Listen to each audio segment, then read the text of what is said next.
Hello student, biology class में आपका हार्दिक स्वागत है। पिछली बायोलॉजी क्लास में अध्ययन कर रहे थे पर्ण की संरचना, तो आज उसी टॉपिक को हम आगे बढ़ाते हैं।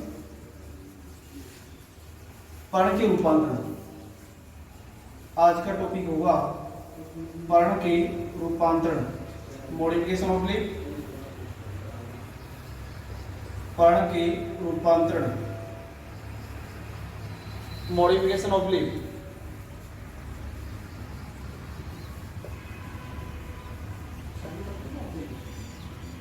पर्ण के रूपांतरण निम्न प्रकार है। नंबर 1, पर्ण प्रदान।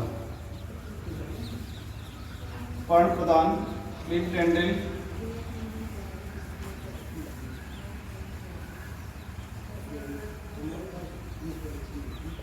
पर्ण प्रदान क्या है?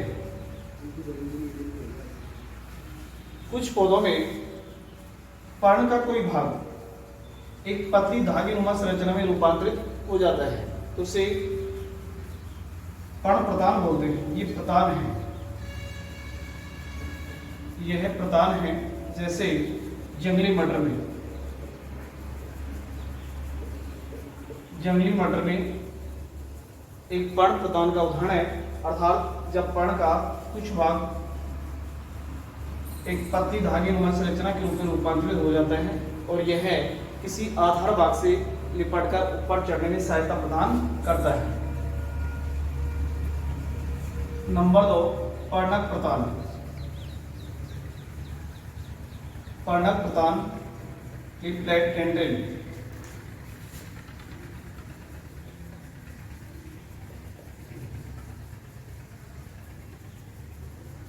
कि जब संयुक्त पर्ण में पाए जाने वाले पर्णक होते हैं, ये संयुक्त पर्ण है और इसमें ये पर्णक है, और ये पर्णक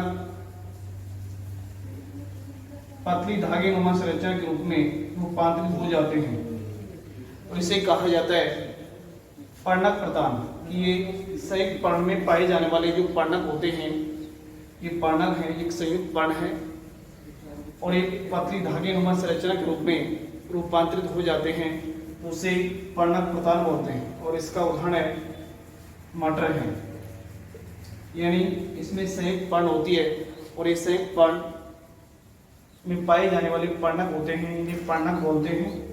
और यही पर्णक होते हैं जो पतली धागेनुमा संरचना के रूप में रूपांतरित हो जाते हैं, जिसे पर्णक प्रदान के नाम से जानते हैं। इसका उदाहरण क्या है? मटर है। नंबर 3 है पर्णशूल। पर्णशूल, लीफ थॉर्न।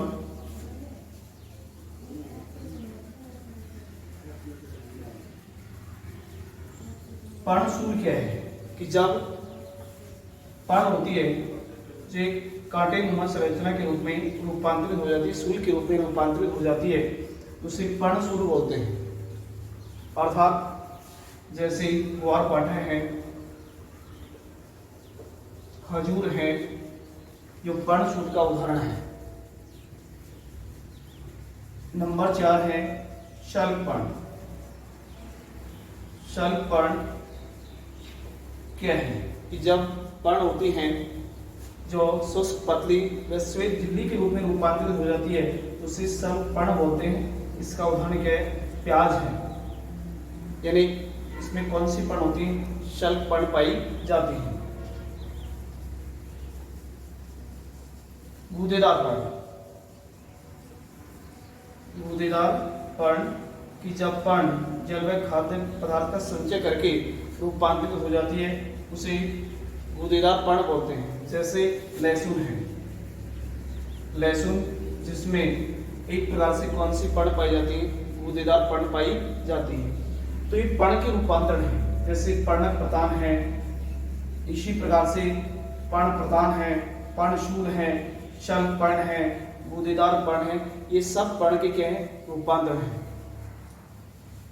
इसके बाद में ये पर्ण के रूपांतरण था, और उसके बाद में नेक्स्ट अपने पर्ण के कार्य। पर्ण के कार्य की बात करें तो नंबर 1, प्रकाश संश्लेषण क्रिया में फंक्शन ऑफ लिप की पर्ण होती है जो प्रकाश संश्लेषण क्रिया के द्वारा खाद्य पदार्थ का क्या करती है, निर्माण करती है। ये जो पत्तियां होती हैं जो पौधों के अंदर प्रकाश संश्लेषण क्रिया के द्वारा खाद्य पदार्थ का क्या करती है, निर्माण करती है। कायिक प्रवर्धन, कायिक प्रवर्धन पत्तियों में कायिक प्रवर्धन की क्षमता होती है, जैसे ब्रायोफिलम होता है। ब्रायोफिलम अर्थात कायिक प्रवर्धन के द्वारा नए पौधे को जन्म देती है। तो पत्तियों में कायिक प्रवर्धन की क्या होती है, क्षमता होती है। गैसों का विनिमय, गैसों का विनिमय पत्तियों की सतह पर रंध्र पाए जाते हैं जिनके द्वारा गैसों का विनिमय होता है, यानी गैसों का आदान प्रदान होता है। खाद्य पदार्थ का संचय, खाद्य पदार्थ का संचय पत्तियां होती हैं जो खाद्य पदार्थ का संचय करती हैं। तो ये पर्ण के कार्य हैं, प्रकाश संश्लेषण में, कायिक प्रवर्धन में, गैसों का विनिमय, खाद्य पदार्थ का संचय करना। तो ये एक प्रकार से पर्ण के क्या हैं, कार्य हैं। तो ये पर्ण का टॉपिक था जो कंप्लीट हो चुका है। इससे आगे अगली क्लास में बात करेंगे। तो आज के लिए इतना ही, धन्यवाद।